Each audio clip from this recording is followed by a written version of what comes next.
From Keene in the Shire, the Liberty Media capital of the world, this is Daryl W. Perry, host of FPP Radio News for Wednesday, May 20th, 2015.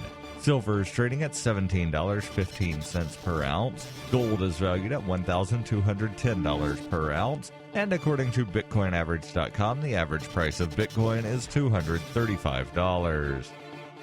Antiwar.com reports after the Saudi government announced the end of their humanitarian truce on Yemen on Sunday night, a series of airstrikes were almost immediately reported across the south, centering on Aden. Overnight, the strikes began hitting the capital city of Sana'a again in earnest, and locals are reporting that the city is under the heaviest number of strikes since before the truce. Casualties so far are unclear, but there is a new civilian exodus out of the city as strikes centered around Yemeni military weapons depots. That's been the case with past Saudi strikes on Sana'a as well, with Hilltop missile depots being hit in the strikes and setting up a series of explosions that tear through the residential neighborhoods below.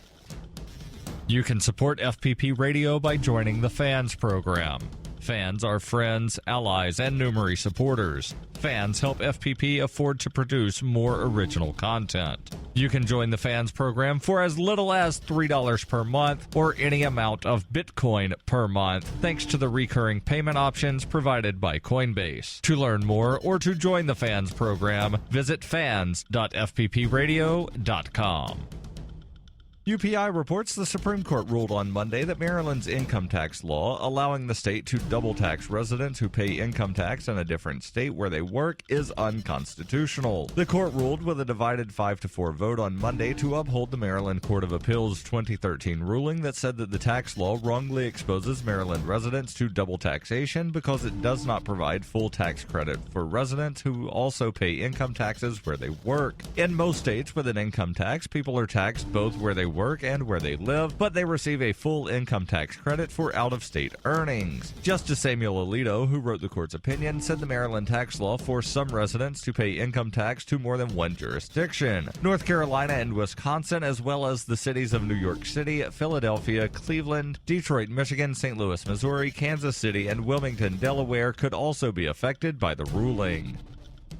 For over 35 years, Roberts & Roberts has been a trusted source for buying and selling your investment-grade precious metals. They also take Bitcoin for precious metal purchases and permanently removed the minimum purchase order for all orders paid in the digital currency. Call Roberts & Roberts today for knowledgeable advice on investing and a forward-thinking approach to new technologies. 850-478-5270 or online at rrbi.co.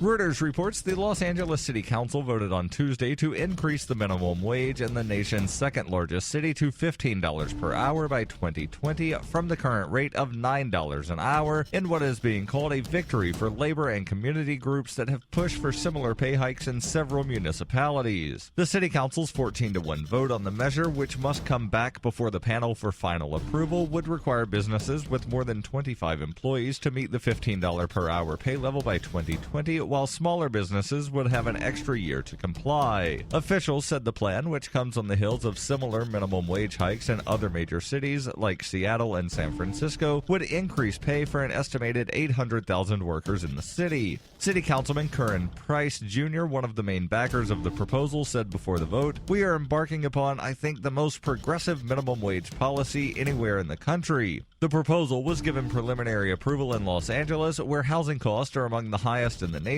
and is said to represent a far-reaching victory for supporters of higher pay for low-wage workers. The 67% pay increase would be implemented gradually, starting at $10.50 per hour for larger employers in 2016, and gradually go up each year until it reaches $15 in 2020. Companies with 25 or fewer workers would follow a slightly slower stepped-up increase in minimum wage pay. Opponents of minimum wage hikes say they place an undue burden on businesses and would force employers to lay off workers or move. Other cities have also moved to increase their minimum wage in phases. Seattle is facing a pay hike that would bring the minimum wage to $15 an hour over the next 2 to 6 years, depending on the size of the business. Voters in San Francisco have approved raising the minimum wage to $15 per hour by 2018.